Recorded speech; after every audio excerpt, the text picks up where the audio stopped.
Matapos bayuhin ng bagyong Emong ang probinsya ng La Union, nag-iwan ito ng malaking pinsala.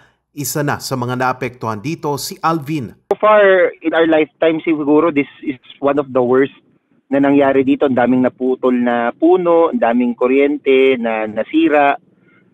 So far po I can say na this is the worst thing na nangyari, and so far ang dami pa rin nasa evacuation center.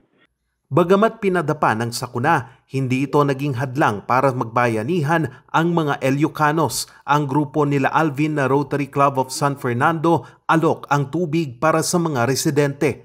Yung Water for Life po namin tinatawag na project, yung refilling station, we're trying to duplicate it sa other areas kasi may mga installed pa ho kami sa ibang barangays dito na brown out, pero we're trying to deploy generators po para po extend namin yung free potable drinking water and clean access to water sa iba't ibang barangays ho dito. Sana ho mag-realize po yung ginagawa namin.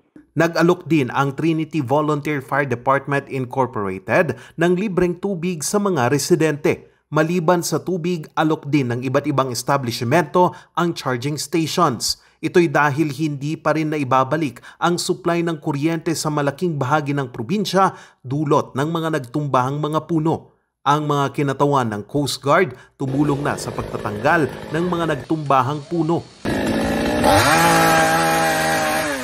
Tumulong na rin dito ang mga kinatawan ng DPWH La Union 1st District Engineering Office.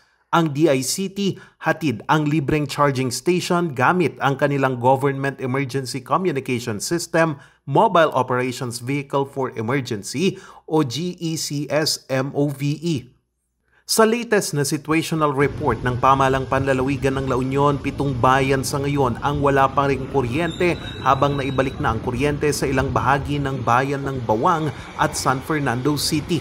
Puspusan pa rin ang clearing operation sa San Fernando City, ang kabisera ng probinsya.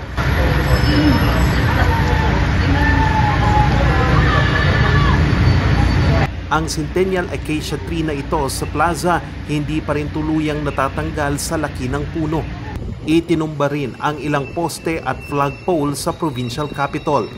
Gumuho naman ang slope protection na ito papunta sa Freedom Park. Tuloy-tuloy naman ang relief operation ng iba't ibang ahensya ng pamahalaan sa mga nasalantang residente. Suspendido pa rin ngayong araw ang pasok sa probinsya para bigyang daan ang clearing operations sa kabila. Sa kabila pa rin ng pabugso-bugsong ulan dulot ng habagat. Charles Nicolimon, RNG News.